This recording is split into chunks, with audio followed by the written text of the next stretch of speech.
what's going on, ladies and gentlemen? I'm Night Shining Armor 9 HD, and guys, today we have episode 2 or part 2 of Everlasting Summer. Woo! Let's go. We're gonna jump straight on into it. So let's go. Last time we left off, we were on this bus after some crazy events took place, and by crazy, I mean not too crazy. Here we are. Bright daylight struck my eyes. At first, I didn't pay attention. I wasn't fully awake yet. On their own, my legs carried me towards the door. Semyon? Damn, looks like I fell asleep and missed my stop. But there was no door. I looked around the bus and realized that it wasn't a good old worn-out Lays. Instead, the bus was an Icarus model, a new one. I froze in shock.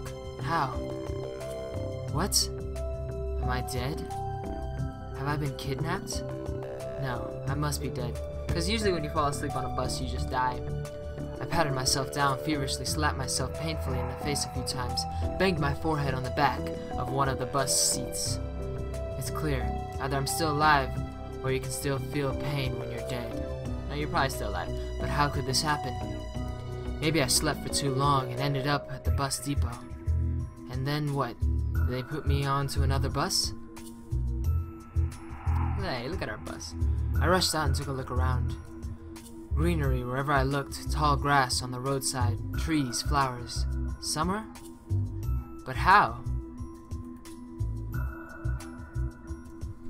Oh, my dog. Why, Sparky? Summer? But how? It was winter just a moment ago. My head was aching unbearably, as if it was going to explode. Slowly, I began to remember.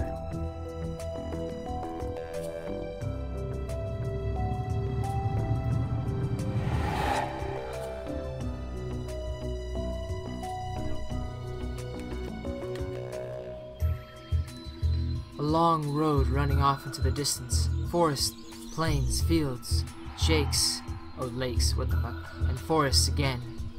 I think I was sleeping, but then how can I remember all of it? And then, a gap. Some girl leaning over me. She softly whispered something into my ear. Then a gap again. Somebody drugged me. And then I woke up here. Who was that strange girl? Or was she just a dream? For some reason, thinking about her made me feel better and calmed me down a bit. I felt warmth all over, coming from the inside. Could it be her who brought me here? Then I need to find her, and the best place to look for her is away from here. I rushed to the left, then to the right, then stopped, hesitating over where to go. Finally, I ran in the direction from which the bus had probably came. Alright, on the mission to find this random woman! Physical exercise does refresh one's mind. Thoughts became clearer, and it gets a little easier to evaluate the surrounding reality. Not in my case, however. I was sitting on the roadside, wheezing and trying to ease my sore throat by gulping breaths of hot air. 'Cause I need to exercise. In any case, the run did its job. The fear withdrew for a while. Maybe I really am just dreaming. Though recalling my self-harm on the bus, I immediately rejected the idea. I am neither dreaming nor dead. A narrow road ran through the field and far into the distance. The exact same road from my dream. I must be very far away from home. And it's not just that. It was winter yesterday and it's summer now. It's the whole environment. Of course, summer is usually like this, green and hot. But here, everything is not entirely lifelike. Everything looks like it was taken from the paintings of Russian landscape artists of the 19th century. The grass is just too lush, the bushes are not like what bushes should be. They are so thick, you can't see anything through them, like treetops, honestly. And the trees themselves? The forest was quite far away, but the trees looked as if they had closed their ranks and were now just waiting for the order to advance onto the field and plains. I caught my breath and looked at the bus, which was now barely visible. That was a good run. This is crazy. Where did I go? Fear overtook me once again. Those power lines. There must be people here. But what does it mean? In fact, that means nothing at all. Oh my gosh, I can't read English. Couldn't they have power lines even in hell? I'm pretty sure this isn't hell, buddy. Roasting sinners over hot coals? That's so last century. Yeah, now they just take away your internet. I must have reached the point of no return, after which you should either lose your mind completely or finally try to understand what is going on. And while I still have a choice, I should pick the second option. I slowly headed back to the bus. Of course it was scary. But I'm not likely to find an answer in the fields or in the woods, and this wretched bucket of bolts is the only kind of link that I have with the real world. Oh my gosh. I should carefully scout the area. Oh. Sovianok means outlet. Okay. A brick wall and its gates crowned with Sovianok sign. I don't know if I'm saying that right or not. Sorry if I'm mispronouncing it. Statues of pioneers standing on either side, and a road sign nearby showing the bus route number 410. The trip's taking a bit too long today. I smirked. A person may start acting inappropriately in extreme situations. Something like that is probably happening to me now. This place didn't look abandoned at all. No rust on the gates, no damage to the walls. This place looks a lot like my dream, actually. Oh my gosh. Sauvignac. What could have a name like that? Judging by the pioneer statues, it could be a kid's summer camp. Moreover, it appears to be open. Of course, the simplest explanation, logically speaking, explains nothing at all. Wow, that was deep. The strange girl, the altered bus, summer, the pioneer camp. Thousands of theories went through my mind instantly, from alien abduction to lethargic sleep, from a hallucination to a time and space shift. None was worse than any other, but there was really no way to pick a single one. Then it occurred to me, I can try to make a phone call. I took out my cell phone and dialed the first number from my contact list. Ah, shit, out of luck. But instead of signal strength bars, the screen was showing a thick cross. Alright, there may be no signal in such a remote place. Though I cannot be the only one who came here. Buses don't drive themselves. Of course not. I examined the bus from all sides to make sure that it wasn't a hallucination. Bits of dirt on the bottom, some rust here and there, faded paint and worn out tires. No, this is definitely a very ordinary Icarus. Yeah, exactly the kind of bus which takes you to places beyond your understanding if you carelessly fall asleep. So don't carelessly fall asleep. I gave a nervous chuckle. That's probably what it sounded like. It came out by itself, sporadically. Because this wasn't the right place or time to laugh. But where on earth is the driver? I cautiously sat down on the curb beside the bus and started to wait. Should probably just wait for the bus driver. My patience didn't last long. My anxiety seemed to have reached its peak, and I started to go slightly mad. In such a situation, anyone would have probably felt something similar. Aliens and parallel universes were gone from my imagination, leaving only void and darkness.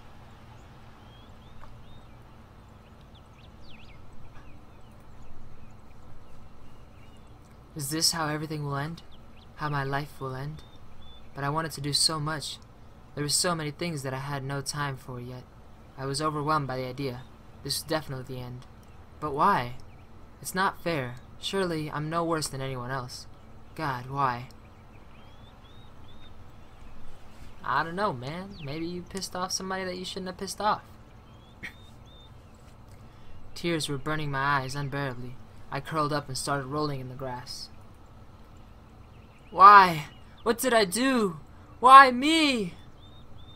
But my cries were only heard by the speechless statues of the pioneers and a bird on the tree, which immediately flapped its wings and took off, crying out something in its own bird language, as if laughing at the idiot who dared to interrupt it after dinner nap. I was left breathless from weeping and just lay quietly, sobbing occasionally. So sad. After a while, I managed to pull myself together. My mind cleared up a bit, as if terror and fear of death gave me a little break. All in all, if someone wanted to kill me, What is all this for? It doesn't look like an experiment either. If this is just some crazy coincidence, then there's probably no threat. Anyway, for now, it seems there's no danger. The panic was soon gone. Of course, the blood was still pounding in my temples, and my hands were still shaking, but at least I could think clearly now. Right now, there's nothing I can really change anyway, so no matter how much I think or how mad I get, it would only make things worse, until some actual facts appear. There's really no point making... In any case, I won't learn anything by lounging about here. Let's go back to the camp. This camp, if, of course, it is really a camp, looked like the only place where people could be, so I decided to go there, and I hardly reached the gates when a girl came out from behind them. Oh snap! Look at them titties! Wow! About time, wearing a pioneer uniform. My logic didn't let me down this time. Then again, a pioneer uniform in the 21st century? And then again, a girl. Here! I've never seen a girl before. I froze, unable to take a step. That's usually my first reaction when I see a good-looking girl also. Or just any girl. At all. I felt very much like running away. Running as far away as I could from this place. Far from this bus, gates, statues, and far from this bloody bird with its siesta. Just running free like the wind, faster and faster, waving to the planets passing by, winking at the galaxies, running, becoming a pulsar ray, and turning into a vestigial radiant, running to face the unknown. Run no matter where, as long as it is far away from this place. You're thinking all this while a girl's just staring at you in the face? Oh, she got closer. Meanwhile, the girl came closer and smiled. I could not help but notice her beauty, even though I was trembling with fear. Why are you so scared of this girl? Human instincts were independent of consciousness, and while only 5% of the brain is responsible for cognitive processes, the remaining 95% are always busy sustaining life, and in particular, ensuring stable functioning of the hormonal system. Are you saying she's turning you on? Because that's what's happening to me. I desperately wanted to get less complicated and stop thinking in formal quotes from an encyclopedia, though my thoughts appeared one by one, being stupid, out of place, as if taken from an internal monologue of the hero of some junkie softcore crime fiction book. Wow, convenient. A pretty Slavic face, long braids that looked like 2 armfuls of fresh hay, and blue eyes you could drown in. Pioneer girl. Hi, you must have just arrived. We're gonna reply because we're not a little wimp. Yeah. Alright then, welcome. Oh, you're gonna play with your hair? Okay, hi. She smiled broadly. Strange. It looked as if I had just a normal girl in front of me. You probably do. Bah! I shouldn't have returned here. The woods and the fields seemed better. But what shall I do next? Try to speak with her as if she was a human, or run away, or what? The blood was pumping unbearably in my head, tearing it apart from the inside. A little bit more, and the poor pioneer girl would be splattered with the gruesome contents of my skull. Holy shit, that's violent! What's so funny about that? The girl looked me over, and so did I looked her over too. What's up? Sent shivers down my spine, and my knees started to tremble. Nothing? Great then. Great? What's so great about that? Suddenly a thought crossed my mind. To hell with it all. Forget about the bus behind me. The fact that it was winter yesterday and summer today. I wanted to rip off my itchy sweater and just accept that it all this actually happening. Everything is as it should be. All this is for the best. Would you happen to know? You should go to our camp leader. She'll tell you everything. Look. You go straight ahead to the square, then turn left. You'll see several small cabins. She pointed at the gates, as if I knew what was behind them.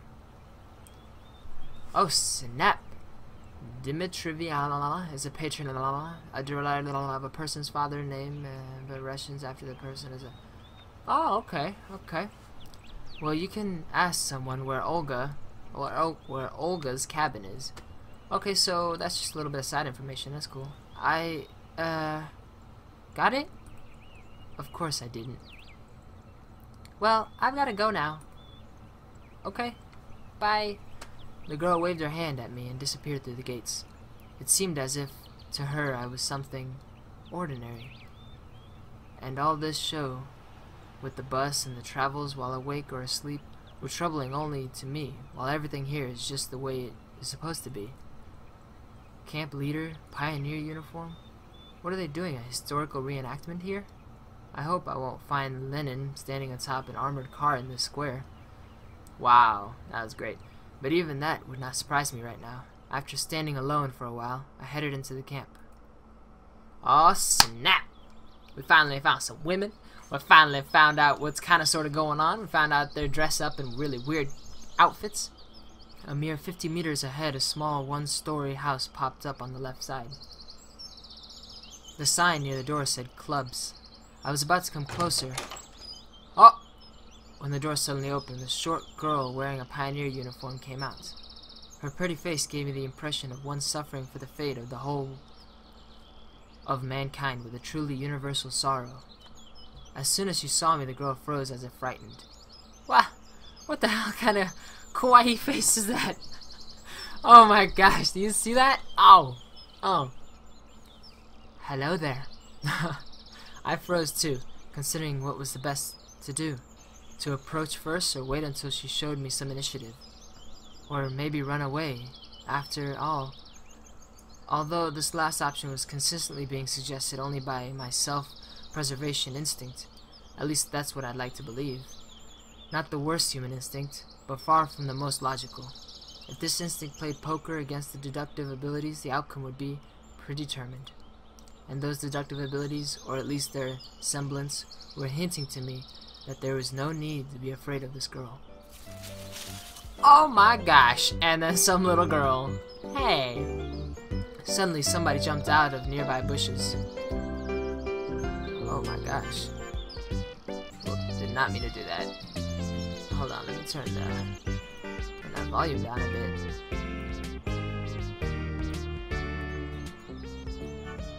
There we go. I don't want to blow out you guys' eardrums. A girl wearing a bright red t-shirt with USSR written on it. Such a perfect reproduction of the age. She looked quite short from the distance and was probably younger than both Pioneer girls. I hope so, because I thought the Pioneer girls were a little bit older and kinda good looking. The one at the gates and this girl at the door of the clubs. At last I decided to come closer, but the USSR, as I called her in my mind, jumped towards the first girl and started telling her something while wildly waving her arms. What is going on? Why is everybody so surprised to see me? The other girl in turn seemed confused and lowered her gaze, remaining silent. I would have probably continued to observe their amusing dialogue, but the USSR suddenly pulled something out of her pocket and started waving it in front of the first girl's face. She's got a gun! Ah! Oh, it's a bug. Jesus. The something turned out to be a grasshopper. Eee! The first girl squealed. She must not be too keen on insects, wow, as she instantly rushed off towards the place where Lenin and presumably made his speech about the workers' and peasants' revolution. That is to say, towards the square. Alright, goodbye, little girl. The USSR glanced at me, grinned playfully, and dashed after her. Not a bad start to the day. I have absolutely no clue where I am. Besides that, there are some kids here role-playing as pioneers, and as far as I can tell, the place is located thousands of kilometers away from my home. It might even be a different reality. And this was indeed a reality. I mean, everything around me seemed so real, if a little embellished, that I was starting to think that in fact my previous life could have been just a dream. And what am I supposed to do now? Oh snap. I was picking at the cracked paving stones with my shoe and starting aimlessly at the club's building, staring. Just a few more seconds before I have to come up with some decision. That's when I recall myself rolling on the grass, weeping. I cringed in disgust. Perhaps it's just another instinct. When all energy for whimpering and self-pity is used up, the body either goes into hibernation or mobilizes its reserves. Mine seemed to have chosen the second option, because out of the blue I found the determination to figure out what was going on. And in order to do that, I had to act like a man, like a human, to maintain the dignity of a representative of my own world. Snap! I finally grew up here. Let's go. I followed the path to the left, and on the right side of which stood small cabins, apparently the homes of the local pioneers. Actually, they looked quite cozy from the outside. Even though I was born in the Soviet Union, I had never been part of the children's organization, neither the pioneers nor even the younger October children. I imagined the daily life of a typical pioneer camp a bit differently. Huge barracks with long rows of metal bunks. Wake up, call at 6 o'clock, played by a siren. 1 minute to make your bed, then joining the formation at the drill square. Or wait, could I be confusing it with something else? Suddenly something struck me on the back. I staggered, but remained on my feet, turning around and prepared to fight heroically for my life. It's another girl, huh? Hold on, let's find out. 3, 2, 1. Knew it. But all I found was another girl standing before me. My mouth hung open in surprise. Pick your jaw off the ground. That's gonna have to be it, guys. I don't really want to continue talking to this girl because I'm scared of what else she's got underneath her shirt. But anyway, guys, that's gonna have to be this at the end of this episode. I think I've gone long enough for this episode. I don't want to make it too long for you guys. So, I hope you guys did enjoy this episode. Definitely don't forget to like on the video if you did. Comment your thoughts down below. Love reading about it, and subscribe for more. And stay tuned for the next episode where we find out what the hell's going on in this whole camp full of beautifully not too clothed women.